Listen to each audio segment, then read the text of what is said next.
జయ Somnath part 92 క్రితం తర్వాయి భాగం.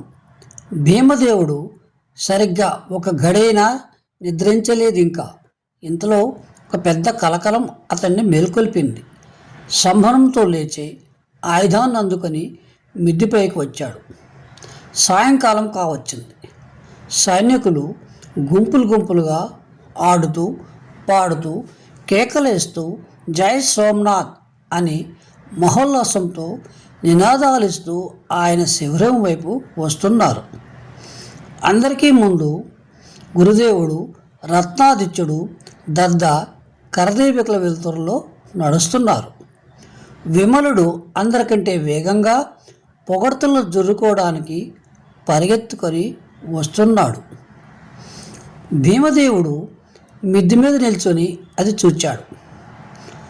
ఆనందాగ్రేకంతో అభినందనలు కురిపిస్తూ వస్తున్న ఆ జనసమూహాన్ని, గురుదేవుణ్ణి తిలకించాడు. గది మిద్దె మీద నిల్చుని వంగి చూస్తున్న గంగా చోళాలపైకి కూడా ఆయన చూపులు పరిగెత్తాయి. ఏమిటి విశేషం విమల అని ప్రశ్నించాడు. మ్లేచ్ఛ సైన్యం వెనక్కి తగ్గింది.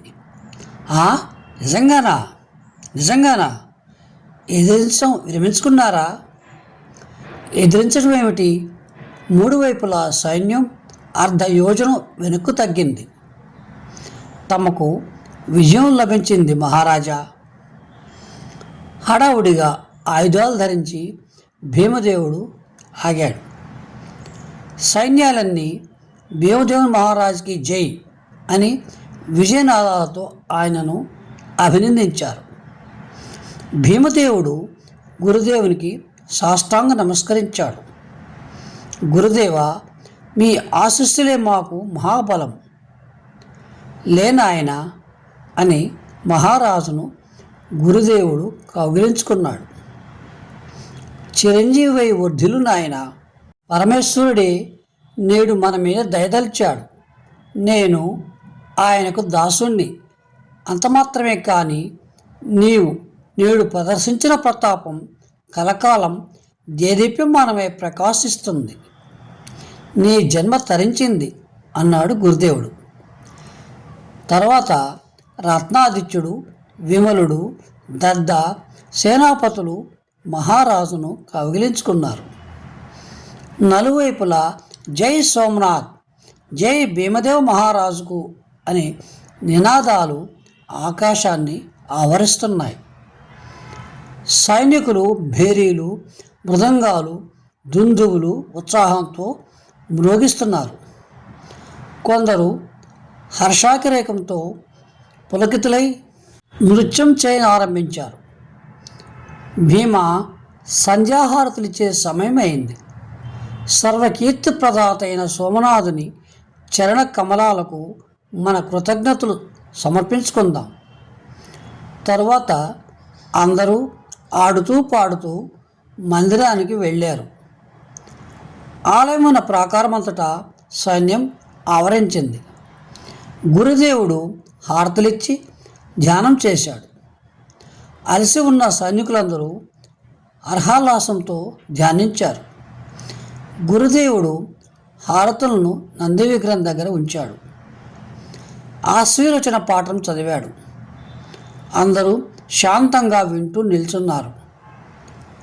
వీరులారా, పరమేశ్వరుని సంరక్షించడానికి కటిబద్ధలే ఉన్న మీ అందరికీ నా ఆశీస్సులు. మీరందరూ శతవసంతాలు వర్ధిల్లండి. అధర్మాన్ని రూపుమాపి ఇహంలో అనంత కీర్తిని, పరంలో కైలాసాన్ని చొరగొనండి. మహారాజా, మీ రాజ్యం అమరమై వర్ధిల్లుగాక. మీరు మ్లేచ్ఛులను ఓడించి సంపాదించిన కీర్తి సూర్యచంద్రులు ప్రకాశిస్తున్నంత వరకు వీరలోకానికి ఆదర్శమై వెలుగొందుగాక. రాజాదిరాజు పరమభట్టారక శ్రీ భీమదేవ మహారాజా శతాయువులై వర్ధిల్లండి. చీకటిలో ఉన్న స్తంభం నీడలోంచి ఒక జటాధారి అయిన ఉన్నత భయంకర మూర్తి ముందుకు నడిచాడు.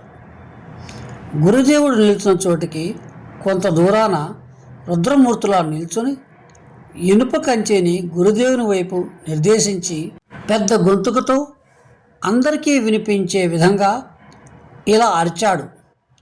ఓరి ధర్మద్రోహి, ఈ నీ దురభిమాన సౌధవం ఇక సర్వనాశనమై నేలకూలుతుంది.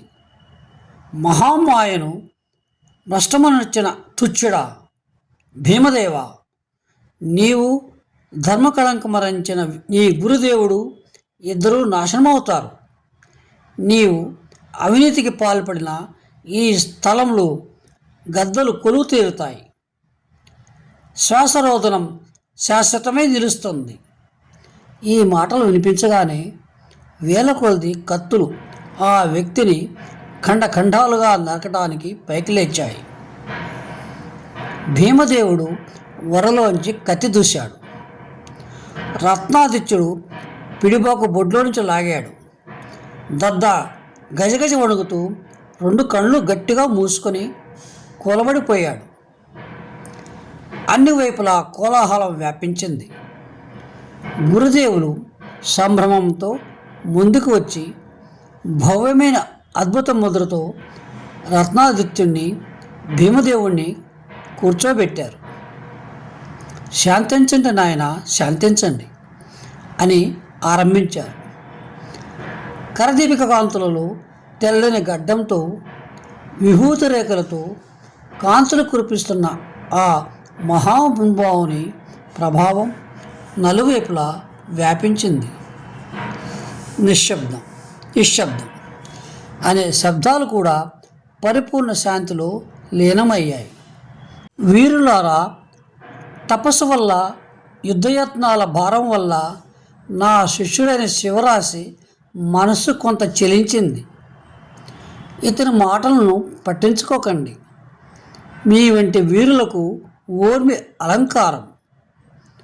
అలా అంటూ వారు శివరాశిని సమీపించారు. ఆ ఇద్దరిలో ఒకరు భయంకరాకారంతో మహోగ్ర జటాజూటాలతో ఉగ్రస్వరూపం దాల్చిన వారు. మరొకరు విస్తరించి చిరుగాలికి మెలమెలా మెరుస్తూ ఎగురుతున్న గడ్డంతో విరాజిల్లే దయాసాగరులు, నిష్కలంక హృదయులైన శంకరులు. ఒకరు అస్వస్థులై విచలితులైన కఠోరులు. రెండో వారు శాంతిచిత్తులు, స్వస్థమూర్తులు, దయాస్వరూపులు. క్షణం పాటు గురు శిష్యులు ఒకరినొకరు చూచుకున్నారు. తర్వాత గురుదేవుని మాటల్లో నుంచి ప్రేమ వారాసి అయిన మాతృవాత్సల్యం వెలువడింది. శివరాశి నిగ్రహం కోల్పోయిన వాడు అధోగతి పాలవుతాడు.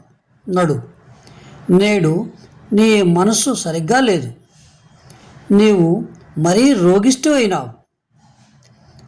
శివరాశి పళ్ళు కొరికి పెదవులను కొరుక్కుంటూ ఏదో మాట్లాడడానికి ప్రయత్నించాడు. నడు నాయన, నడు, ప్రేమతో గురుదేవుడు అన్నాడు. శివరాశి హృదయంలో ప్రచండమైన అగ్నిజ్వాలలు లేచాయి. కంఠం రాపిడి పడింది. మస్తిష్కంలో నిప్పురవులు ఎగురుతున్నాయి. కన్నులు తిరుగుతున్నాయి. చిరపరిచితుడైన ఆ వృద్ధిని నమిలి మృంగుదామని ఉన్నది. కానీ చేతులు ఆడటం లేదు. నడు నాయన, నడు. సర్పరాజాన్ని మంత్రబద్ధమనరించి ఆడించినట్లే గురుదేవుడున్నాడు. సశేషం.